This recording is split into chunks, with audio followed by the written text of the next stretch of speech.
नमस्कार। आज हम सृजनात्मक प्रक्रिया अर्थात क्रिएटिव प्रोसेस के बारे में चर्चा करेंगे। कला मानव की सहज अभिव्यक्ति है, यानी इसमें वह अपने भावों को, अपने इमोशंस को एक्सप्रेस करता है। वह आरंभ से ही अपने चारों ओर के परिवेश से प्रभावित होकर उसे विविध माध्यमों द्वारा अभिव्यक्त करता रहा है। प्रारंभ से ही मनुष्य अपने चारों ओर जो कुछ भी देखता है, अपने चारों ओर जो कुछ भी रूप, आकार इत्यादि देखता है, उनसे वह प्रभावित होता है और उन्हीं ही विविध माध्यमों जैसे शब्द, आकार, गीत, नृत्य आदि के द्वारा एक्सप्रेस करने की कोशिश करता है, प्रयास करता है। जैसे शब्द, आकार, गीत, नृत्य। शब्द से अगर एक्सप्रेस करता है तो वो कविता है, आकारों से एक्सप्रेस करता है तो वो चित्र है या मूर्ति है, गीत से एक्सप्रेस करता है तो गायन है, और नृत्य के बारे में तो आप सभी जानते हैं। तो इस प्रकार से अगर कोई अपने भावों को अभिव्यक्त करता है, एक्सप्रेस करता है, तो उसे कला कहते हैं। और इस अभिव्यक्ति की एक सृजनात्मक प्रक्रिया होती है, एक क्रिएटिव प्रोसेस होता है।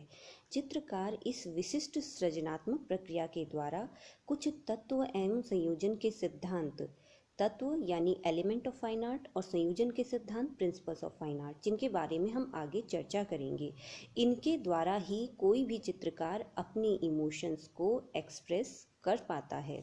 यह एक मनोवैज्ञानिक प्रक्रिया है जिसके अंतर्गत मानव मस्तिष्क कुछ अवस्थाओं से या प्रक्रियाओं से गुजरता है। यानी क्रिएटिव प्रोसेस में हम कुछ अवस्थाओं से गुजरते हैं और इन्हें ही सृजनात्मक प्रक्रिया कहा जाता है। इसमें पहला है अवलोकन या निरीक्षण, ऑब्जर्वेशन। यानी पहली क्रिया होती है किसी भी वस्तु को देखने की, किसी भी आकार को देखने की। लेकिन ये देखना एक सामान्य देखना नहीं होता है। मानव अपने सामान्य जीवन में चारों ओर से अनेक पदार्थों एवं आकारों से घिरा होता है। यानी हमारे चारों ओर बहुत से पदार्थ और असंख्य आकार हैं। इन आकारों और पदार्थों का ज्ञान वह अपने नेत्रों के द्वारा कर पाता है। हम अपनी आँखों से ही इन आकारों और पदार्थों को देखते हैं। सृजन प्रक्रिया में निरीक्षण या देखना पहली प्रक्रिया है। यानी जब भी हम कोई चित्र को बनाना, सृजन करना शुरू करते हैं तो सबसे पहला कार्य क्या होता है? किसी भी चीज़ को देखने का।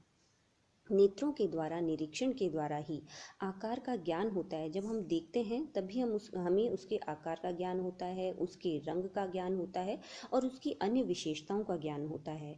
अतः चित्र रचना प्रक्रिया में निरीक्षण का महत्वपूर्ण स्थान है, ऑब्जर्वेशन का सबसे महत्वपूर्ण स्थान है। चित्र रचना में निरीक्षण सामान्य क्रिया न होकर एक विशिष्ट क्रिया होती है। जैसा कि मैंने पहले बताया, ये देखना एक सामान्य देखना नहीं है, एक स्पेशल क्रिया है, क्योंकि इससे कलाकार को किसी वस्तु विशेष के आकार का ज्ञान होता है। क्योंकि हम उतना उसको गौर से देखना होता है जिससे कि हमें उसके आकार का, रंग का, रूप का, विशेषताओं का ज्ञान हो सके। किसी भी वस्तु का आकार, रंग, रूप एवं उसके आसपास की वस्तुओं एवं वातावरण को समझना निरीक्षण के द्वारा संभव हो पाता है। और यही देखना या निरीक्षण करना कलाकार को सृजन करने के लिए प्रेरित करता है और वह अपने भावों के अनुसार चित्र बनाने के लिए आकारों का चयन कर पाता है। जैसा कि मैंने बताया कि देखने के द्वारा ही वो उस वस्तु के आकार का, गुणों का, रंग का, रूप का, उसके आसपास के वातावरण का ज्ञान प्राप्त करता है। और इस निरीक्षण की प्रक्रिया के द्वारा ही जब हम किसी चीज़ को देखेंगे तभी तो हम उसको अपने चित्र में ढालने का या मूर्ति में ढालने के लिए प्रेरित होंगे, और तभी फिर हम अपने भावों को या अपने इमोशंस को एक साकार रूप दे पाएंगे। अपने भावों के अनुसार चित्र बनाने के लिए हम अपने आकारों का चयन कर पाएंगे। दूसरी प्रक्रिया है अवबोधन की या प्रत्यक्षण की, या इसे ग्रहण शक्ति भी कहा जाता है, परसेप्शन। अवबोधन को अवधान या प्रत्यक्षण भी कहा जाता है। प्रत्यक्षण भी एक संज्ञानात्मक मानसिक प्रक्रिया है। यानी चित्र रचना से पूर्व यह क्रिया भी हमारे मस्तिष्क में ही होती है, जिसके द्वारा व्यक्ति या कलाकार अपनी निरीक्षण की गई या देखी हुई वस्तुओं या आकारों में से एक सक्रिय चयनात्मक प्रक्रिया द्वारा कुछ विशिष्ट आकारों का चयन करता है और उन आकारों पर अधिक ध्यान देता है। यानी पहली प्रक्रिया है किसी भी चीज़ को देखने की। इसमें हम किसी भी आकार को देखते हैं, निरीक्षण करते हैं, और उसके बाद जो हम देख रहे हैं उनमें से किन आकारों का चयन हमें अपने चित्र में करना है, यह प्रक्रिया उसकी होती है। और उन आकारों में से किस आकार पर हमें अधिक ध्यान देना है, ये भी अवबोधन का या परसेप्शन का ही कार्य है। यह प्रक्रिया मनुष्य में आकृति के सौंदर्य को अनुभूत करने से जुड़ी होती है। अर्थात हमें जो सुंदर लगता है, जब हम किसी चीज़ का निरीक्षण करते हैं तो उसमें हमें जो चीज़ सुंदर लगती है, जिसमें हमें सौंदर्य का अनुभव होता है, उन्हीं चीज़ों को हम अपने चित्र के लिए चयन करते हैं। अर्थात कलाकार अपनी सौंदर्य चेतना और रूप बोध के द्वारा अपने चयनित आकारों को अन्य आकारों से अलग करता है। जैसे कि उदाहरण के लिए एक कलाकार दृश्य चित्र बनाते समय, लैंडस्केप बनाते समय अपने सामने स्थित विशाल दृश्य के कुछ विशिष्ट आकारों जैसे वृक्ष, घर, भवन आदि का चयन कर उन पर अपना ध्यान केंद्रित करता है। जब भी हम कोई लैंडस्केप बनाते हैं तो हमारे सामने असंख्य पेड़ पौधे होते हैं, भवन होते हैं, लेकिन उन सबको हम अपने चित्र में स्थान न देके उनमें से कुछ विशिष्ट आकारों को और कुछ विशिष्ट घर हैं या भवन हैं या पेड़ पौधे हैं, उनका ही चयन हम अपने चित्र में करते हैं एवं अपने चित्र में उनको अंकित करते हैं। इसी प्रक्रिया को परसेप्शन या अवबोधन या प्रत्यक्षण कहा जाता है। तीसरी प्रक्रिया है कल्पना, इमेजिनेशन। कला में कल्पना का एक विशिष्ट महत्वपूर्ण स्थान होता है। कल्पना एक संवेदनशीलता से जुड़ी शक्ति है जो प्रत्येक मनुष्य में होती है और प्रत्येक मनुष्य अपने जीवन में अनेक कल्पनाएं करता है। प्रत्येक मनुष्य बहुत सी कल्पनाएं करता है। वस्तुतः कल्पना एक वैचारिक स्वरूप है जिसमें मनुष्य अपने इंद्रियजन्य अनुभवों से कुछ नई मानसिक आकार बनाता है। यह आकार मानव की संवेदनाओं के आधार पर बदलते रहते हैं। कल्पना में बुद्धि एवं योजना निर्माण आदि का भी समावेश होता है। कल्पना एक प्रकार से मानसिक प्रत्यक्षीकरण है जिसमें व्यक्ति या कलाकार अपने मन में नवीन रूपों, आकारों आदि का निर्माण करता है।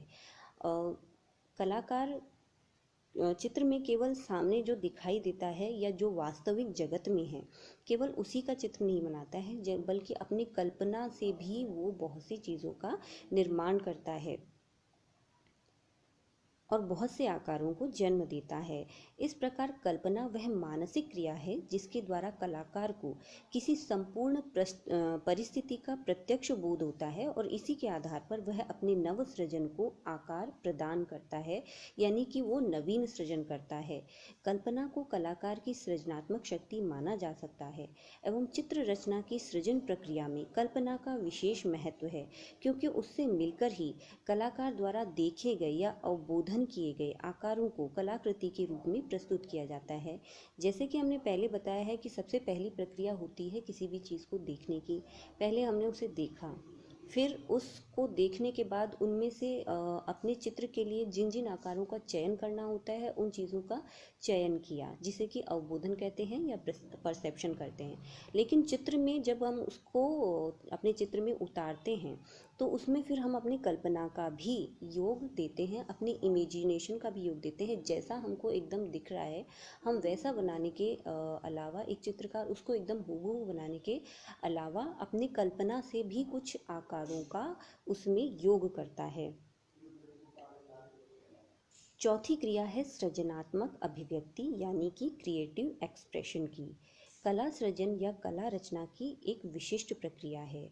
अपनी ज्ञानेंद्रियों द्वारा निरीक्षण किए गए और अवबोधन किए गए या समझे गए आकार या कुछ विशिष्ट भाव जब कल्पना से जुड़कर अभिव्यक्त होते हैं तो इसे ही सृजनात्मक अभिव्यक्ति कहा जाता है। यहाँ हमारी ये चारों क्रियाएं समन्वित होती है। जैसे सबसे पहले ज्ञानेंद्रियों द्वारा निरीक्षण की बात की गई है, यानी आँखों के द्वारा किसी चीज़ को देखा, फिर अवबोधन किया, उनमें से कुछ चीज़ों का चयन किया और उनमें कुछ विशिष्ट भाव कल्पना से जोड़ दिए, यानी उसमें इमेजिनेशन का भी योग हो गया। और फिर उसके बाद जब हम उसे अभिव्यक्त करते हैं, यानी जिस प्रकार हम अपनी कला में उसे रंगों के द्वारा या रेखाओं के द्वारा उसको एक्सप्रेस करते हैं, उसे ही हम सृजनात्मक अभिव्यक्ति या क्रिएटिव एक्सप्रेशन कहते हैं। यह अभिव्यक्ति कलाकार के अंतर्मन, उसकी विचारधाराओं, कल्पनाओं और सृजनात्मकता की परिचायक होती है कि वह क्या सोचता है, उसकी विचारधारा क्या है, एक कलाकार की कल्पनाएं क्या है। और उसमें कितनी क्रिएटिविटी है, इसी के परिचायक ये अभिव्यक्ति या यह एक्सप्रेशन होता है। यह अभिव्यक्ति स्वच्छंद व उन्मुक्त होता है। यह अभिव्यक्ति सामान्य सूचनाओं से भिन्न होती है क्योंकि यह कलाकार के संवेग और संज्ञानात्मक स्तर से भी जुड़ी होती है। एक तो किसी भी बात को हम डायरेक्ट कह देते हैं, किसी भी सूचना को हम डायरेक्ट सामने वाले तक पहुंचा देते हैं, लेकिन कलाकार उसको कुछ भिन्न तरीके से सामने वाले तक पहुंचाता है। जब कोई कवि या कलाकार अपने मन के भावों को शब्दों या आकारों के द्वारा प्रस्तुत करता है तो उसे ही कला एवं काव्य का नाम दिया जाता है। ठीक है, अगर कोई भी जानकारी हम एक तो डायरेक्ट किसी के सामने पहुंचाते हैं, लेकिन एक कवि और कलाकार ठीक उसको जिस तरह से शब्दों में पिरोकर या कलाकार जिसे उस रंगों और आकारों में पिरोकर जिस तरह से प्रस्तुत करता है उसे ही कला या काव्य कहा जाता है। जब कलाकार किसी विशेष माध्यम से जैसे चित्र, मूर्ति या संगीत आदि के द्वारा अपने को अभिव्यक्त करता है तो वह अभिव्यक्ति कलाकृति का रूप धारण करती है। जैसे कोई कलाकार किसी भी माध्यम से चित्र बनाकर या मूर्ति बनाकर या संगीत के द्वारा अपने इमोशंस को एक्सप्रेस करता है, अपने भावों को, अपने विचारों को एक्सप्रेस करता है, तो वह अभिव्यक्ति ही, वो एक्सप्रेशन ही एक कलाकृति का रूप धारण कर लेती है। अतः कलाकृति मानव मस्तिष्क की वह सृजन प्रक्रिया है जहाँ वह अपने अनुभवों को सुनिश्चित कला तत्व एवं संयोजन के सिद्धांतों के आधार पर अभिव्यक्त करता है एवं यह अभिव्यक्ति पूर्व की 3 अवस्थाओं अर्थात निरीक्षण, अवबोधन व कल्पना से गुजर कर ही पूर्ण हो पाती है। यानी कलाकृति को यहाँ मनुष्य के मस्तिष्क की सृजन प्रक्रिया कहा गया है जहाँ वह अपने अनुभवों को, अपने भावों को और अपने विचारों को कला तत्वों यानी एलिमेंट्स ऑफ फाइन आर्ट और संयोजन के सिद्धांतों प्रिंसिपल्स ऑफ फाइन आर्ट के आधार पर एक्सप्रेस करता है। और इसमें जो हमने अभी तक तीनों अवस्थाएं बताई हैं, निरीक्षण यानी देखने की, अवबोधन परसेप्शन और कल्पना इमेजिनेशन, इन चीज़ों से गुजरकर ही वह इस अभिव्यक्ति के ऊपर आता है।